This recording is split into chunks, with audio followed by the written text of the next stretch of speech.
एकनाथ शिंदेंकडे बाळासाहेबांचा वारसा, जनतेमध्ये त्यांना प्रचंड आदर. देवेंद्र फडणवीसांनी कुणाल कामराला फटकारलं. स्टँडअप कॉमेडियन कुणाल कामरा यांनी राज्याचे उपमुख्यमंत्री एकनाथ शिंदे यांच्यावर विडंबनात्मक टिप्पणी केल्यानंतर महाराष्ट्रातील राजकीय वातावरण कमालीचे तापले आहे. महायुतीच्या नेत्यांनी कुणाल कामरा विरोधात टीकेची झोड उठवली आहे. या पार्श्वभूमीवर मुख्यमंत्री देवेंद्र फडणवीस यांनी कुणाल कामराच्या वक्तव्याचा निषेध केला आहे. त्यांनी म्हटलं आहे की स्वैराचार करण्याचा अधिकार कोणालाही नाही. खरं म्हणजे कामराला माहीत हवं की महाराष्ट्राच्या जनतेनं 2024 साली कोण गद्दार कोण खुद्दार हे दाखवून दिलंय.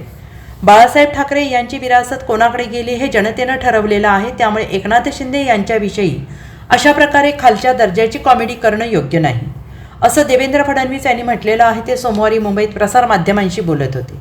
उपमुख्यमंत्री एकनाथ शिंदे यांच्याविषयी जनतेच्या मनात आदर आहे.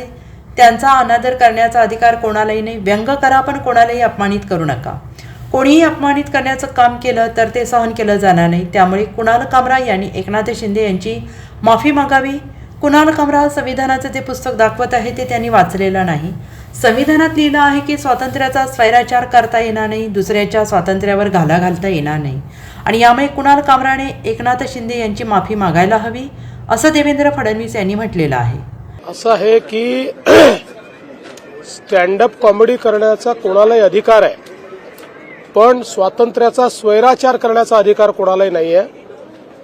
खरं म्हणजे कामराला हे माहिती पाहिजे की महाराष्ट्राच्या जनतेने 2024 साली कोण गद्दार आहे आणि कोण खुद्दार आहे हे दाखवून दिलेलं आहे.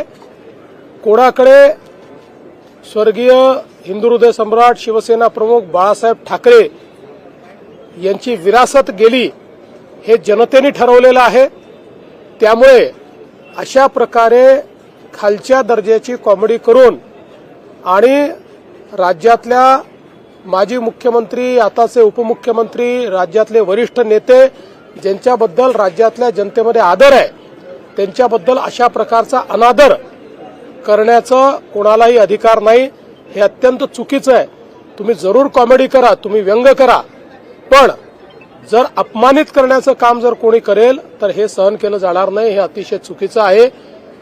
कामरांनी माफी मागितली पाहिजे आणि ते जे संविधानाचं पुस्तक दाखवत आहेत त्यांनी जर संविधान वाचलं असेल किंवा संविधानाची त्यांना जर माहिती असेल तर संविधानानेच सांगितलेलं आहे की स्वातंत्र्याचा स्वैराचार करता येणार नाही, दुसऱ्याच्या स्वातंत्र्यावर तुम्हाला अतिक्रमण करता येणार नाही.